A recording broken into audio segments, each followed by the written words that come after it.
কত পরিশ্রম, কত সাধনা নারীর রূপের আগুনে মুহূর্তেই ঝলসে গেল। ৫০ কিলোমিটার সাইকেল চালিয়ে এসে ক্লাস করে এইচএসসি শেষ করা কে এই গোলাম সাকলায়েন শিথিল? ১. ৩০তম বিসিএসএ পুলিশ ক্যাডারে প্রথম। ২.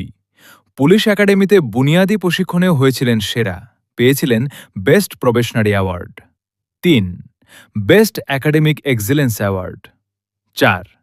পেশাগত দক্ষতা বাড়িয়ে নিতে রাজশাহী বিশ্ববিদ্যালয়ের অধীনে মাস্টার্স অব পুলিশ সায়েন্সেও হয়েছিলেন প্রথম।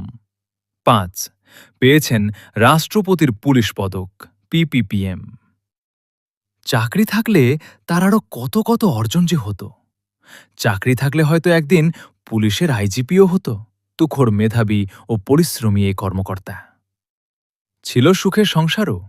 সাকলায়েনের স্ত্রীও প্রশাসন ক্যাডারের একজন কর্মকর্তা। সংসারে রয়েছে একটি আদরের সন্তান। সেই সংসারও আজ শেষ। এক নারীর আগুনে সব শেষ। ব্যবসায়ী নাসির জেলে গেল, রাজের সংসার ভেঙে গেল। এডিসি সাকলায়েনের চাকরিও গেল, সংসারও গেল।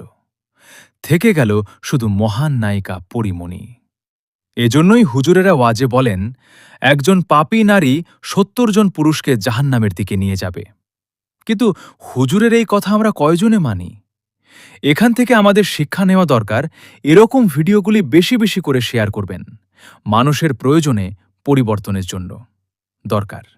আর আমাদের সাথে থাকার জন্য অসংখ্য ধন্যবাদ। চ্যানেল সাবস্ক্রাইব করে রাখুন।